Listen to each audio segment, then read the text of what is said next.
آج آپ کے پروگرام میں آپ سے کافی خبریں شیئر کروں گا کے پی میں کیا ہو رہا ہے اور کیوں ہو رہا ہے، وہاں کی وزیر اعلیٰ کی جنگ میں کون شامل ہے اور کس طرح ابھی تک جو اطلاعات آئی ہیں، اور یہ رات کے 1:30-2 بجے تک کی میں ان پہ چیزوں پہ زیادہ ریلائی کر رہا ہوں کیونکہ بہت امپورٹنٹ 1-2 میٹنگز ہوئیں اور اس کے بعد جو نتائج سامنے آ رہے تھے اس کے مطابق 2-3 موٹی باتیں لگتا ہے طے ہو گئی ہیں اب کلیئرلی۔ ایک تو یہ کہ مریم نواز پنجاب کی چیف منسٹر بنیں گی، دوسری یہ کہ پیپلز پارٹی نے اب فیصلہ کر لیا ہے قریباً کہ وہ گورنمنٹ بنانے میں انٹرسٹڈ نہیں ہیں اور وہ یہ جو ہے ووٹ شاید دے دیں پی ایم ایل این کو پرائم منسٹر کے لیے، مگر وہ اپوزیشن میں جانا پسند کریں گے۔ اس کے اگینسٹ ان سے جو انہوں نے مانگا ہے، انہوں نے تمام آئینی عہدے مانگ لیے ہیں، صدر کا، چیئرمین سینٹ کا، اسپیکر کا، گورنرز بھی ساتھ سارے آ جائیں گے۔ لیکن انٹرسٹنگ بات یہ ہے کہ جہاں تک پریزیڈنٹ کا معاملہ ہے اس پہ بھی پی ایم ایل این میری اطلاع کے مطابق تیار ہو گئی ہے کہ آپ پیپلز پارٹی کو ملے۔ ظاہر ہے اس کے لیے ایک زمانے میں پچھلے کچھ دنوں پہلے نام چلا تھا فریال تالپور صاحبہ کا بھی، وہ بھی ایک میٹنگ میں زرداری صاحب سے اس کو جوڑا جا رہا تھا کہ زرداری صاحب نے سجیسٹ کیا کہ ہو سکتا ہے وہ ہماری کینڈیڈیٹ ہوں، لیکن اب نظر آ رہا ہے کہ زرداری صاحب خود ہی کینڈیڈیٹ ہوں گے۔ اسپیکر نیشنل اسمبلی طے ہو گیا ہے ابھی تک کہ یہ پیپلز پارٹی کو جائے گا۔ چیئرمین سینٹ انٹرسٹنگلی وہ بھی پیپلز پارٹی نے مانگا ہوا ہے، لیکن وہ اس پہ ابھی تھوڑا سا معاملہ اٹکا ہوا ہے، اور وہ اس لیے اٹکا ہوا ہے کیونکہ اسحاق ڈار صاحب کا فیوچر طے نہیں ہو رہا۔ اسحاق ڈار صاحب شہباز شریف صاحب کے پسندیدہ ترین لوگوں میں نہیں ہیں، بیکاز ان کو عادت ہے خود اپنی مرضی سے تمام فیصلے کرنے کی، اور جب یہ کولیشن گورنمنٹ تھی پی ڈی ایم کی اس وقت بھی یہ شاید واحد وزارت تھی جس میں وزیر اعظم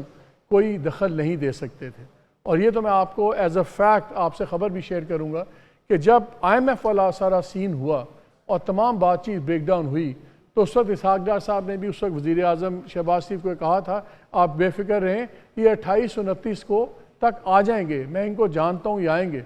اور وہ نہیں آئے۔ اور پھر جا کے وزیر اعظم کو پیرس جا کے جو ایم ڈی تھیں آئی ایم ایف کی ان کی منت سماجت کرنی پڑی، بہت زیادہ ان سے بات چیت 2-3 میٹنگز کرنی پڑی، تب جا کے اسٹینڈ بائی ایگریمنٹ آیا۔ تو اس لیے وہ نہ ان کے پسندیدہ ہیں، نہ وہ راول پنڈی کے بھی وہ پسندیدہ نہیں ہیں، بیکاز ان کا view point S I F C کے اوپر جو فیسیلیٹیشن کاؤنسل ہے اس پہ بڑا مختلف ہے۔ اور جیسے کہ آپ کو پتہ ہے کہ یہ وہ اب ایک باڈی بنی ہے جس کو فوج بھی بڑا اس پہ امپورٹنس ڈال رہی ہے، اور ان کے نزدیک پاکستان کی اکنامک ڈیولپمنٹ میں یہ بہت بڑا رول پلے کرے گی۔ اور آخری دنوں کی بات ہے جب پی ڈی ایم کی گورنمنٹ تھی تو اس میں بھی ایک میٹنگ میں کیبنٹ میٹنگ میں اسحاق ڈار صاحب نے بڑی کوشش کی کہ اس کو بجائے سی ایم پرائم منسٹر کے تابع ہونے کے اس آرگنائزیشن کو اس کو فائنانس منسٹری کے نیچے کر دیا جائے۔ بہت لیدے ہوئی لیکن اس وقت پروپوزل شوٹ ڈاؤن ہو گیا۔ پھر یہ دوبارہ یہ پروپوزل ایک باری ایپیکس کمیٹی کی میٹنگ میں ہوئی جس میں آرمی چیف بھی ہوتے ہیں، باقی لوگ بھی تھے، وہاں پہ بھی گفتگو ہوئی، لیکن وہاں پہ پھر عسکری ذرائع نے اس کو شوٹ ڈاؤن کر دیا۔ سو بہت ایک قوی اوپینین ہے اس معاملے میں کہ اگر ڈار صاحب آئیں گے تو سب سے پہلے وہ اس کو ایس آئی ایف سی کو کنٹرول کرنے کی بات کریں گے، اور یہیں سے اختلافات شروع ہو جائیں گے پنڈی کے اور اسلام آباد کے۔ دوسرا آپشن یہ ہے کہ اگر وہاں یہ نہیں ہے تو ان کو کہاں اکاموڈیٹ کیا جائے۔ سو وہ ایک چیئرمین سینٹ والا ابھی جو عہدہ ہے اس میں اسی لیے بھی بات پھنسی ہوئی ہے۔ یہ تو ہے وہاں کی صورتحال۔ جو اس کے علاوہ جو بلوچستان کی ہے وہ میں آپ سے بعد میں شیئر کروں گا، اس پہ ہی بات کروں گا، لیکن کے پی کا بھی میں کوئکلی آپ سے کر لیتا ہوں۔ میری اطلاع کے مطابق ابھی تک جو کرا ہے وہ علی امین گنڈا پور صاحب کے نام نکل رہا ہے، لیکن اس کی وجوہات ہیں۔ علی امین گنڈا پور صاحب جب یہاں پہ جنرل الیکشن ہو رہے تھے تو 2-3 کمپیٹیٹرز تھے کے پی کے اندر جن کا اختلاف تھا یا جو پروبیبل چیلنجر ہو سکتے تھے۔ عاطف خان وہ بھی وزیر تھے، شہرام اور اسد کیسر، ان کو پہ پیغام دیا گیا گنڈا پور صاحب کے تھرو کہ عمران خان صاحب چاہتے ہیں کہ آپ تینوں نیشنل اسمبلی کا الیکشن لڑیں، کو وہاں پہ زیادہ اسٹرانگ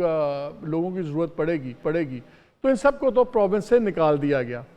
یہ پیغام پھر میں نے جب کنفرم کیا تو گوہر صاحب نے بھی کچھ طرح کی بات بتائی، لیکن یہ جو میں آپ سے باتیں اب شیئر کر رہا ہوں یہ پارٹی کے اندر کی باتیں۔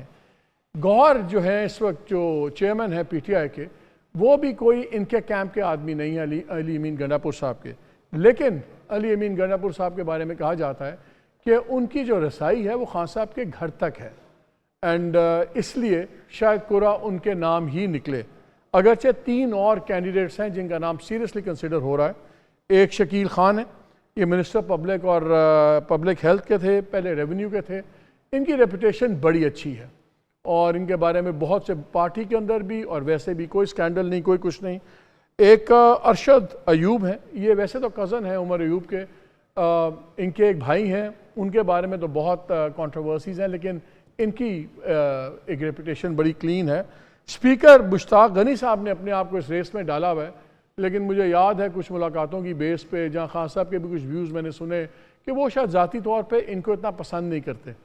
اور جب یہ اسپیکر بھی تھے تب بھی ان پہ کافی الزامات لگے۔ تو اب دیکھنا یہ ہے کہ علی امین گنڈا پور صاحب آتے ہیں جن کا اپنا ماضی آپ کو پتہ ہے بڑا کنٹروورشل تھا، اور پارٹی کے لوگوں سے جب بات کریں تو وہ ہمارے سے یہ بات کرتے ہیں کہ دیکھیں اگرچہ ان کو اٹھایا گیا، ان کے بال کاٹے گئے، لیکن جب یہ واپس آئے تائب ہو کر تو اس کے بعد انہوں نے نہ کوئی ڈیمونسٹریشن لیڈ کیا، نہ کوئی ایسی ایکٹیویٹی کی جس پہ ان کا کلیش ہو ریاست کے اداروں کے ساتھ، اور بلکہ یہاں تک بھی کہا جاتا ہے، ان پہ الزام لگایا جاتا ہے کہ انہوں نے بہت سی ٹکٹس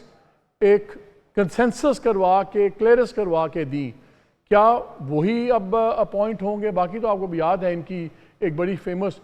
ان کی جو بڑی فیمس بوتل تھی وہ پھر شہد کی بوتل بن گئی۔ Any way